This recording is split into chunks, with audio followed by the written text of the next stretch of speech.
Hey guys, day 17.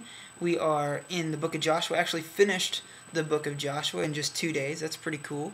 I got to see kind of his beginning all the way to his death and get into the book of Judges. If you haven't read today's reading yet and you haven't read Judges 3, definitely finish that. Read Judges 3. It is an awesome story. But I want to look a little bit at the life of Joshua.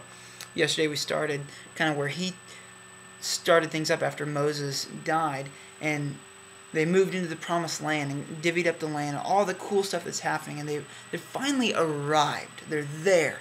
They get to kind of enjoy stuff, and they have their own land. It's this awesome stuff. And while they still have some issues, it's like, yes, finally we're experiencing some of the blessings that God was talking about. And Joshua, interestingly, he's one of the very, very few guys that's still from Egypt. I mean, he has experienced this whole process of coming out of Egypt, the Red Sea, the Ten Commandments, all this stuff, the different good times and bad times. I mean, when God opened up the ground and swallowed Korah and his gang that we read about a few days ago, the plague that was sweeping across the nation, and they had to look up at the bronze snake if they got bitten by a snake, all those different crazy stuff that Joshua is kind of reminiscing about, thinking about this ride that he's been on. And as he's finishing his life, as he's dying, he's talking to the leaders. And I want to read a snippet of something that he said, talking about how faithful God is. He said, now I'm about to go the way of all the earth. I'm about to die. In chapter 23, verse 14. He says, you know with all your heart and soul that not one of all the good promises of the Lord your God gave you has failed. Every promise has been fulfilled. Not one has failed.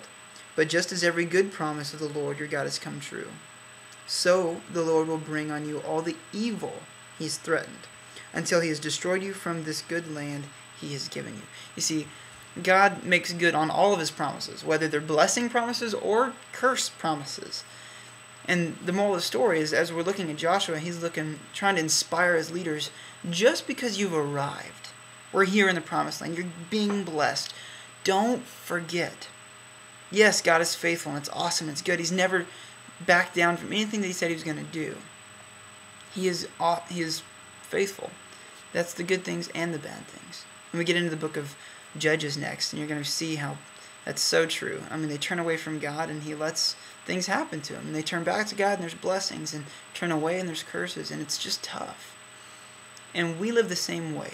At times we feel like we've just arrived. Everything's fine. We're great. We're comfortable, satisfied with church, satisfied with where we're at spiritually. We're doing B90X. Things are going great.